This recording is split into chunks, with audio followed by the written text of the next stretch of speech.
বিয়াৰ 10 দিন হৈছে নতুনকৈ গঢ়া সংসাৰ ধ্বংস হৈ গ'ল। ছোৱালীজনীৰ ভৱিষ্যতটো এতিয়া সম্পূৰ্ণৰূপে ধ্বংস হৈ গৈছে। জীৱন ধ্বংস নবিবাহিতা পত্নীৰ। স্বামীৰ অবৈধ সম্পৰ্ক আহিল পোহৰলৈ। এখন ঘৰত সুৰক্ষিত অনুভৱ কৰিব পৰা নাই। পৰ স্ত্ৰীৰ সৈতে অবৈধ সম্পৰ্ক গঢ়ি ডিগবৈ বালিজানৰ এজন যুৱকে ধ্বংস কৰিলে নিজৰ সংসাৰ। নবিবাহিতা পত্নীৰ অভিযোগ মতে এক সন্তানৰ মাতৃৰ সৈতে স্বামীৰ আছে গোপন সম্পৰ্ক।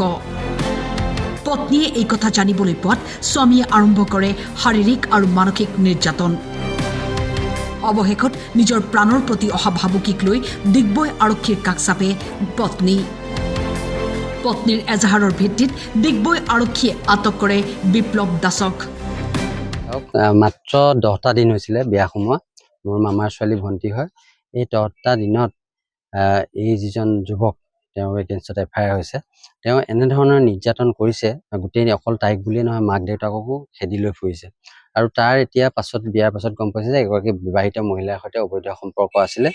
আৰু আমাৰ এই ডিগবৈ থানাত যথেষ্ট সহযোগিতা কৰিছে। আমি এটাই অনুৰোধ জনাম যে এনেধৰণৰ যিসকল যুৱক, এইসকলে আচলতে নাৰীৰ প্ৰতি যি দুৰ্বলতা আছে, তেওঁলোকক দৃষ্টান্তমূলক আচলতে শাস্তি দিব লাগে, যাতে ভৱিষ্যতে তাৰ নিচিনা আৰু কোনেও এনেধৰণৰ অপকৰ্ম কৰিব নোৱাৰে।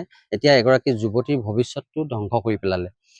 চিন্তা কৰক, তেওঁলোকে মাক দেউতাকেও পূৰ্বতে নিশ্চয় জানিছিলে যে এই মহিলাগৰাকীৰ সৈতে যুৱকজনৰ তেওঁৰ পুত্ৰৰ অবৈধ সম্পৰ্ক আছে। তেনে ক্ষেত্ৰত এই যুৱতীগৰাকীক কিয় তেওঁলোকে বিয়া পাতি দিব লাগিছিলে? কাৰণ ছোৱালীজনীৰ ভৱিষ্যতটো এতিয়া সম্পূৰ্ণৰূপে ধ্বংস হৈ গৈছে। আজি তাই সেইখন ঘৰত সুৰক্ষিত অনুভৱ কৰিব পৰা নাই আৰু তাই ঘৰলৈ যাবলৈ কাৰণে বিচাৰি আছে বাৰে বাৰে যে মোক ইয়াত মাৰি পেলাব, ইয়াৰ পৰা লৈ যাওক।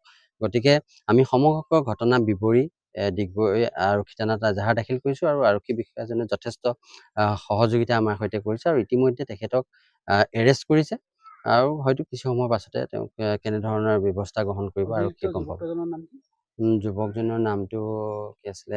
বিপ্লৱ দাস। পৰ স্ত্ৰীৰ সৈতে গোপন সম্পৰ্ক বৰ্তাই ৰখাৰ বিপৰীতে এগৰাকী যুৱতীৰ জীৱন ধ্বংস কৰা বিপ্লৱ দাসৰ বিৰুদ্ধে ডিগবৈ আৰক্ষীয়ে কি ব্যৱস্থা গ্ৰহণ কৰে সেয়া হ'ব লক্ষণীয়।